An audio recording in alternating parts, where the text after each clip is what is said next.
Hi guys, welcome to the video. In this tutorial we'll be creating makeup effects in Photoshop using contour shaping techniques.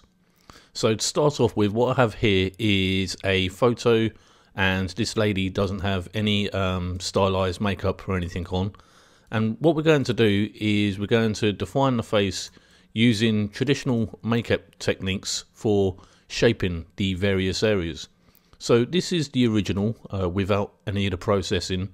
And then this is what we're going to achieve, a subtle evening effect and picking out the highlights of the shadows and accentuating details of the face.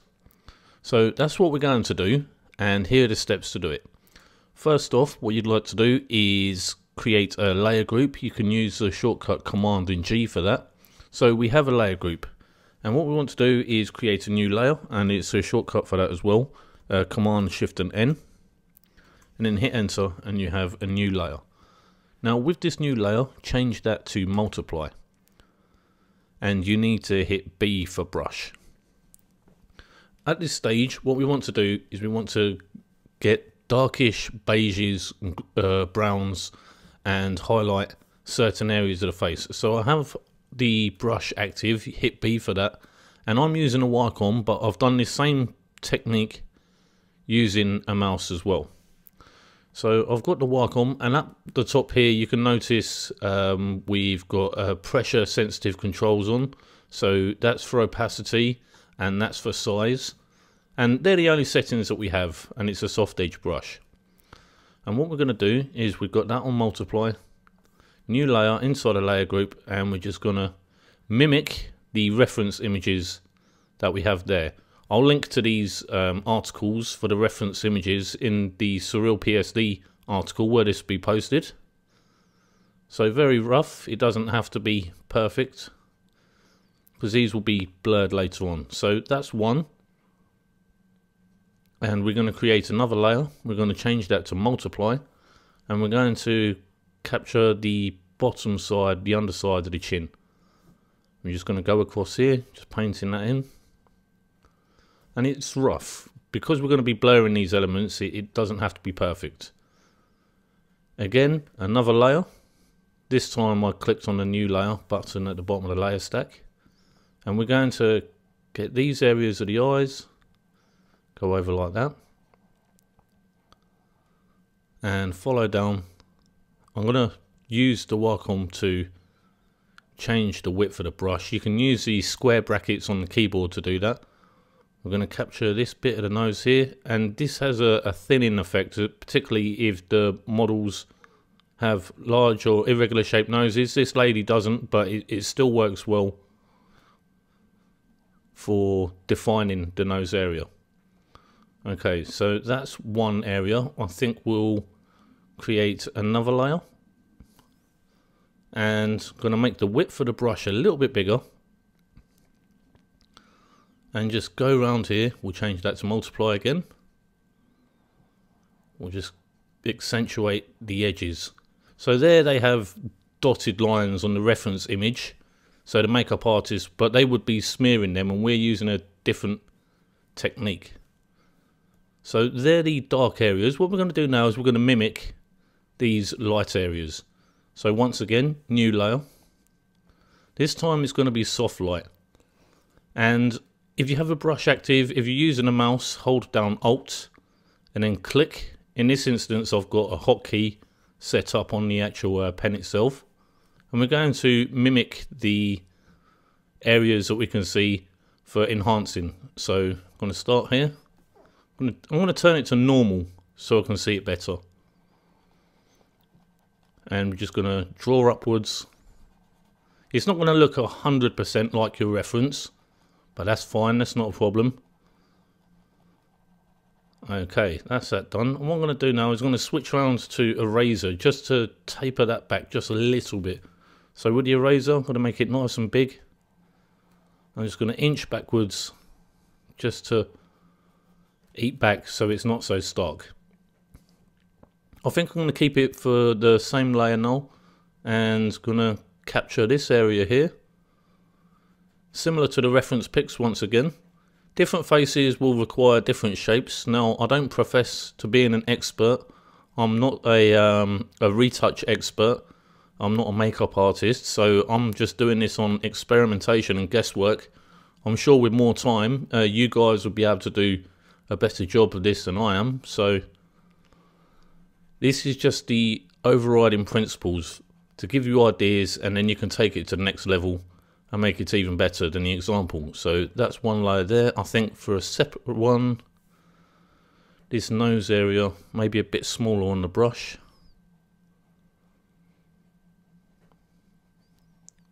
And that will do it for now. So we have these rough blocks in areas. Now for the first one, multiply, let's just see, that's the cheek areas.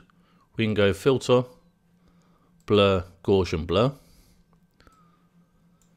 And you push that forward. And this will dissipate and taper the multiply effect in, as if it was being smudged in the makeup. So that one, okay. Give that a second to load. And then the next one, underside of the chin.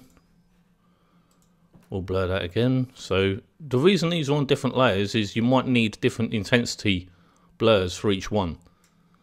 So let's just go for this one. Down a bit, up a bit, let's see.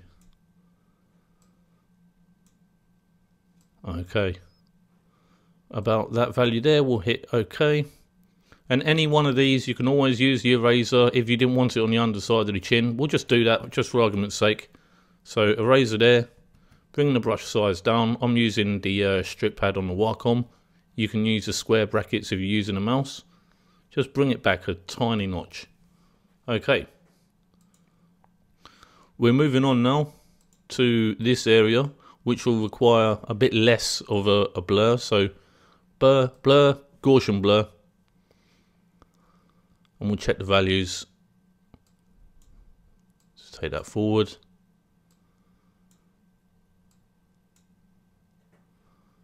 Maybe that, and then we'll reduce the opacity. I'm just going to hide the, well, we'll tweak that afterwards. For now, we'll just move up and blur each one.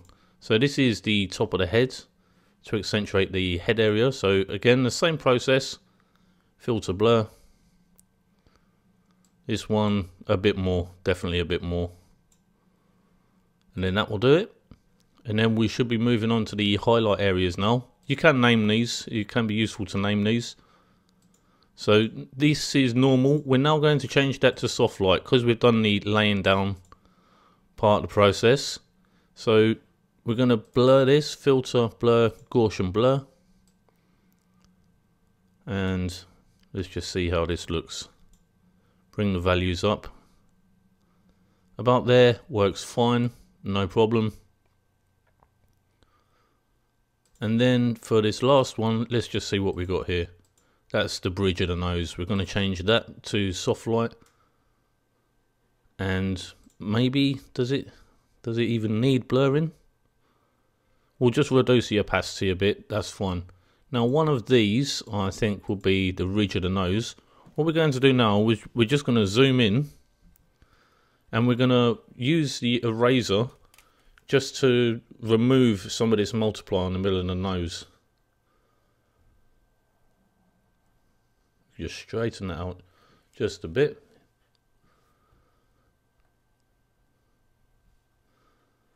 And we'll take a look. We'll zoom out a bit, then we'll go back in. Maybe what we'll do is we'll reduce the opacity on that so it's not too obtrusive. Okay, that value is okay. And this one here, let's see. That one's okay, that one's not too bad. Cheeks, maybe they can come in a bit, maybe not.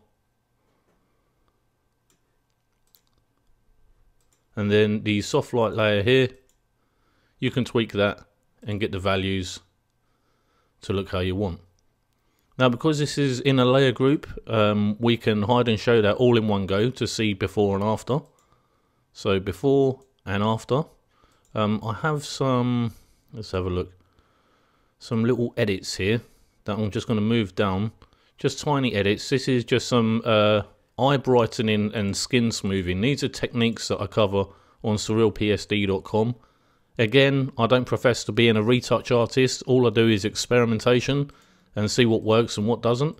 So a bit of skin smoothing, not a lot, and the eyes being brightened just a touch.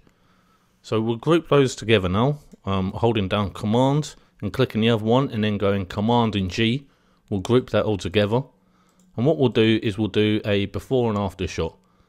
So here is before, and there is after, and only in a few moments of work. So if you put your time into this, you can get some really refined kind of glossy studio type shots from, if you start with a high res photo that you've taken at home and you want to stylize it and make it a bit more fashion oriented, then this is a great processing technique based on traditional makeup contour face shaping techniques. So I hope you enjoyed that, guys. Lots more coming soon. For more tutorials, check out surrealpsd.com. I'll see you later, guys. Take care.